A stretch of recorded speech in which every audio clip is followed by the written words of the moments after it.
My name is Naoimh McNamee. I'm the CEO of the Glencree Centre for Peace and Reconciliation, and it is our great privilege to have you all with us here today. This particular piece of work, we are absolutely honoured to partner with the Descendants of the Tree generation.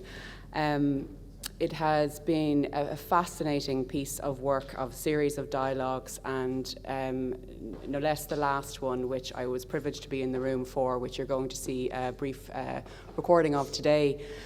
I want to thank everyone who's been involved in this. One thing that has really struck us is the honesty, the courage, the generosity of all of the contributors in sharing their human experience, the impact of what their families went through the Civil War and how that lived through down through generations. One thing in particular we've been talking about a lot in Glencree since that last dialogue has been how much of that experience, how much of the lessons that were learned, those experiences of those families are relevant for today.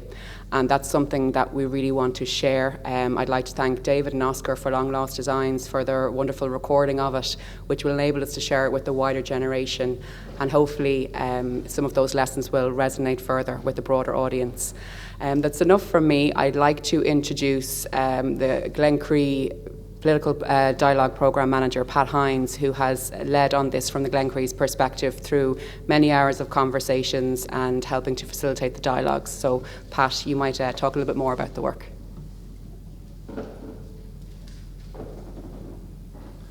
So, thank you all very much for coming. It's great to be here on this day. This has been a bit of a journey with Rónán and Bernard and Ida and Paul Colton and Richard Fawsitt, who's also in the audience with us today. It was an extraordinary afternoon that we spent in the hills that day. The conversation, of course, dealt with a very, very difficult and painful period in Irish history.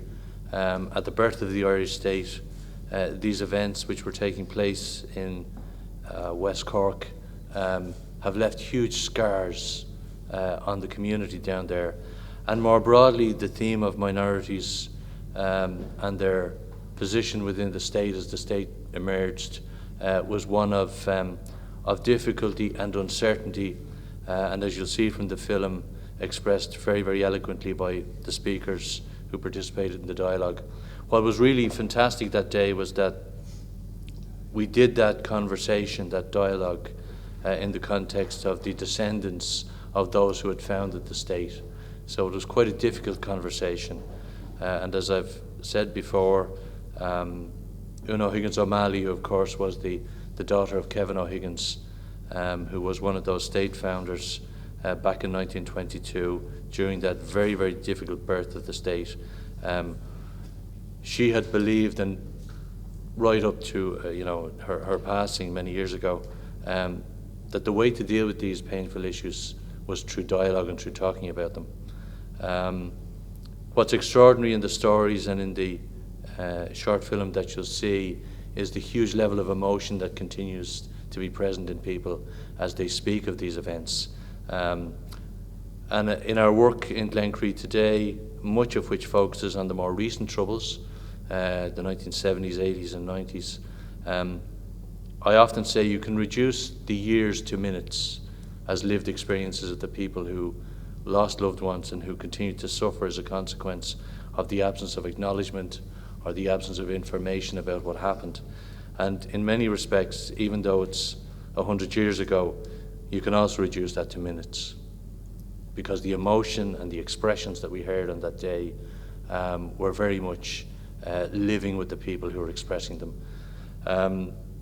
That very legendary state founder, Sean McEntee, former Taoiseach, of course, Minister of Finance, during the 1980s, before his own passing, referred to this Civil War period and said that it was a very, very traumatic period in terms of the birth of the state, and that civil wars of that nature were not something that people embarked upon as a consequence of cool, calm and reflective thinking, but rather in the context of a maelstrom of emotions and things that were happening. What's wonderful 100 years on and where we are today is that we're able to have these conversations openly and honestly, and in a sense to encourage healing and better perspective. And as we might bring it into the present, I said on the previous occasion here, we've had two civil wars on the island of Ireland, one 100 years ago and one that started a little over 50 years ago, about the same thing, the failure to agree our physical space in the context of a relationship with our nearest neighbour. And I think through discussion and through dialogue, we'll ensure that whatever the future holds and whatever the shape that Ireland might ultimately have, it has to be done in the context of agreement and respect and regard for the fact that there will be minorities on our island, and that we have to be cognizant of that fact and create an inclusive sense of a society and of a country that understands and reflects and respects those differing identities. So maybe to conclude on that, and to maybe ask Rónán to come up, who has been so fundamental in organising so much of this with us. We're so very grateful to him and to all who participated, particularly Rónán. It was early on in COVID when he made contact with me and mentioned about this project. And I said that I would explore, and we talked a little bit further, and of course discovered that, given that, as I said, Una Higgins O'Malley being the daughter of Kevin O'Higgins, who founded Glencree in 1974, it seemed apt that we would participate and provide a space and a place for these conversations to be had. So without further ado, I'll give the floor over to Rónán. Thank you, Rónán.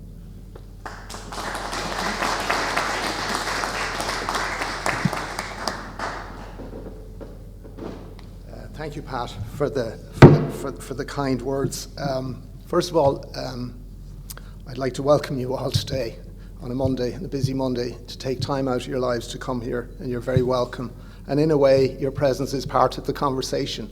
My name is Rónán Fawsitt, and I'm a member of this treaty Descendant group. My grandfather was Diarmaid Fawsitt, who was one of the early pioneer civil servants during the Revolution.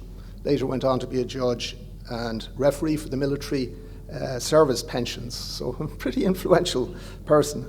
We're going to show you 25-minute edited film of a filmed conversation between five people held in January in Glencree. It's hard to think it's actually a few months ago, but it is. And it's really just about what happened to the minorities after the treaty, after, our revolution and our proclamation of treating everybody equal. What happened? And you're going to see the film, and after that, there'll be a discussion. And so I want to say thanks to Royal Irish Academy for this wonderful venue.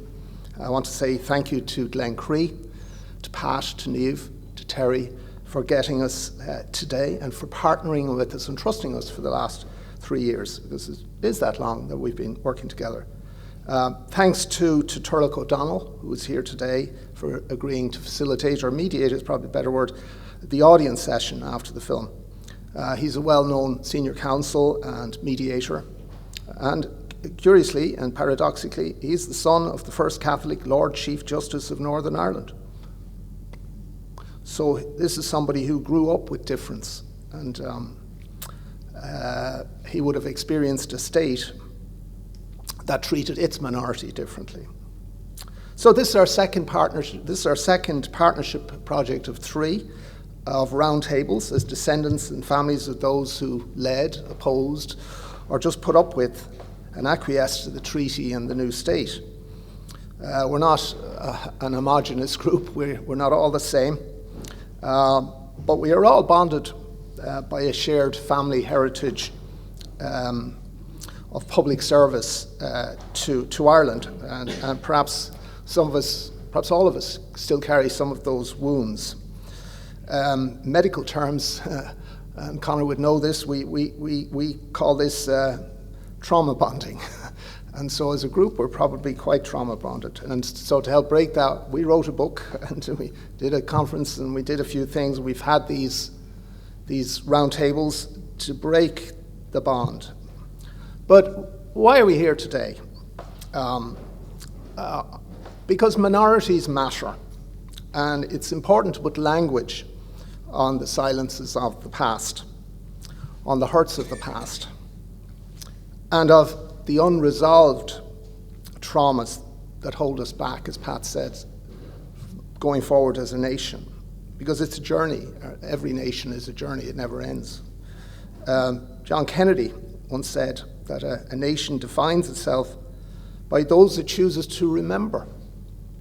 Gandhi has often been quoted as saying, the true measure of any society can be found in how it treats its most vulnerable.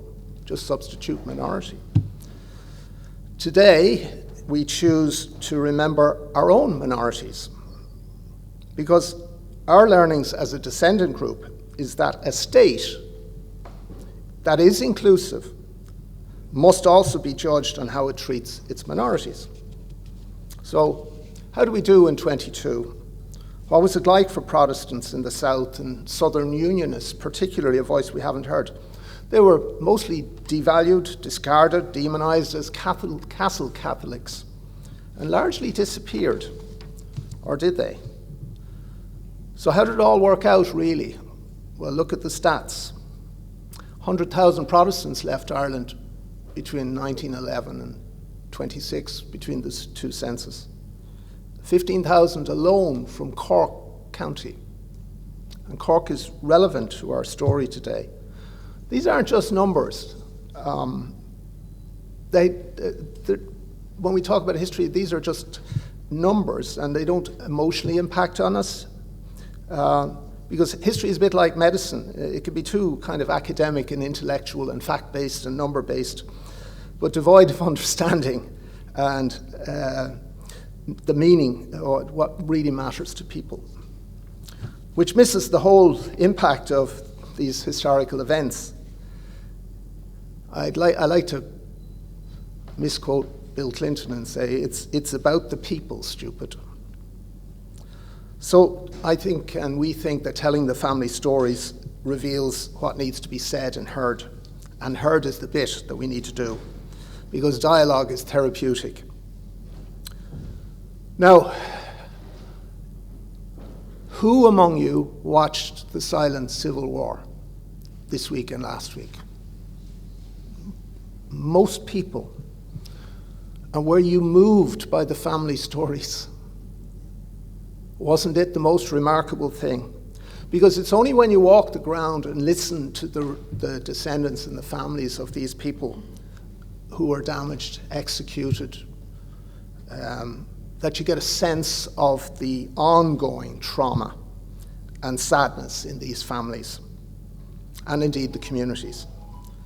And that was especially visible in the families affected by the atrocities of Knocknagoshel, Ballyseedy, and the 77 executed.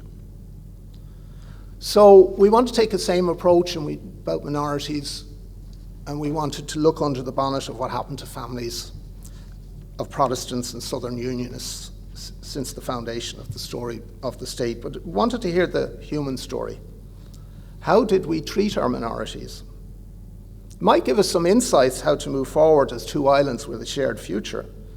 We're already connected by language and culture and geography and history, and centuries of travel back and forth and intermarriage, and more recently by our shared passions for Manchester United and Liverpool Football Club. Never. And actually, how many of us actually secretly watched a bit of the coronation this week and had a little moment of kind of enjoyment? So the film we're going to see today is not a BBC film, but we recorded an hour and 38 minutes with 5 exceptional people.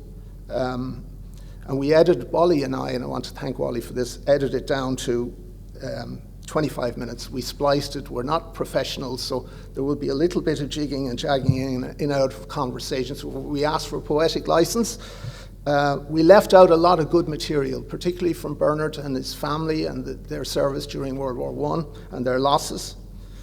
There are some jumps in the narrative, but we wanted to get a coherent piece.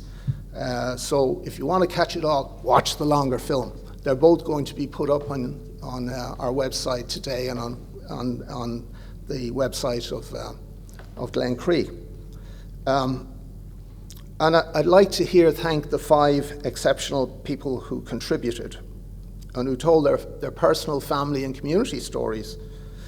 And they're from all parts of the country, from Dublin and Wexford and Cork and Northern Ireland. Special thanks, and I have to say it, to Will DeVas, facilitated it. He's a psychotherapist. We must be all mad.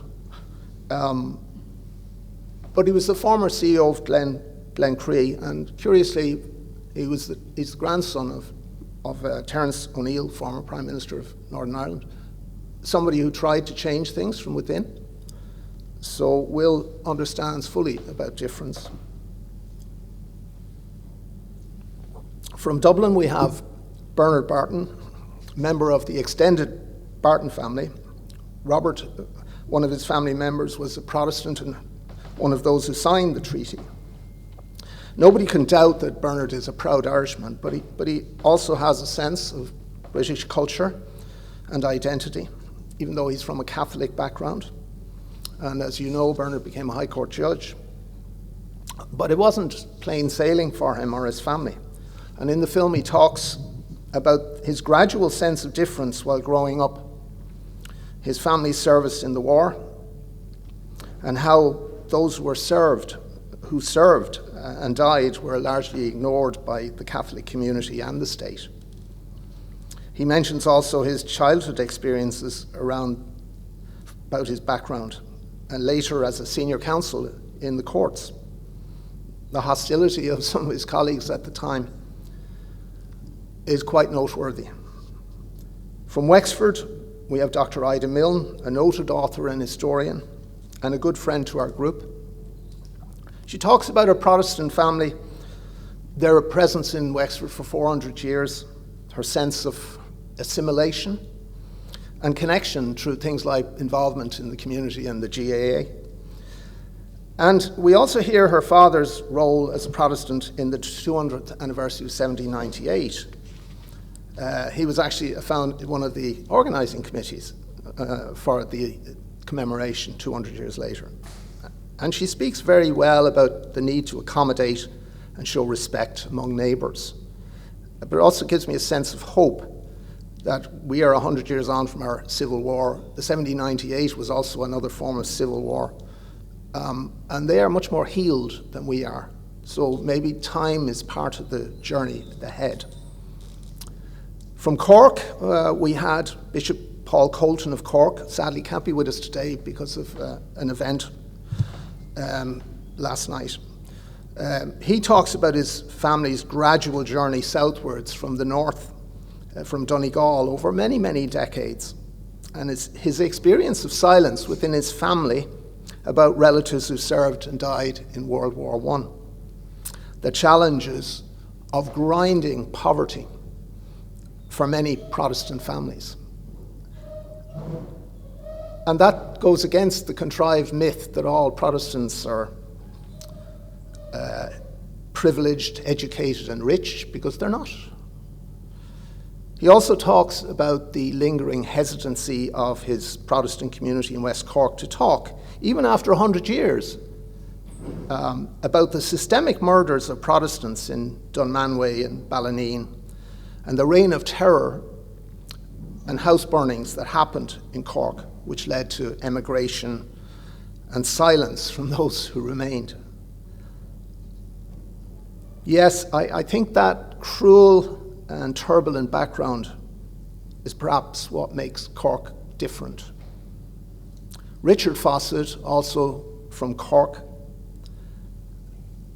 a member of a successful mixed marriage, Protestant and Catholic, having 2 iconic grandfathers, both judges, yet the blistering silence growing up about the murder of their Protestant neighbours and relatives. The impact of all those traumas still lingering to this day, unspoken and unspeakable shame. And yet, you'll see it, you'll hear it, you'll feel it today on the film.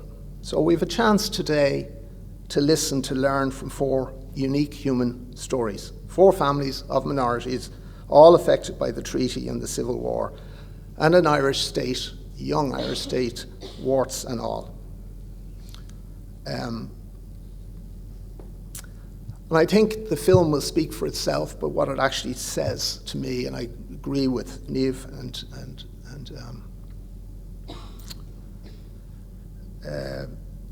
when she says that dialogue is a game changer.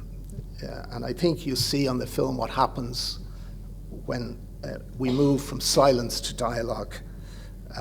The reconciliation is a process, and it can begin with conversations. So enough from me. It's time to listen to the film, and then we'll have the conversation afterwards. But I would ask you just to note how you feel during the conversation and at the end. Thank you.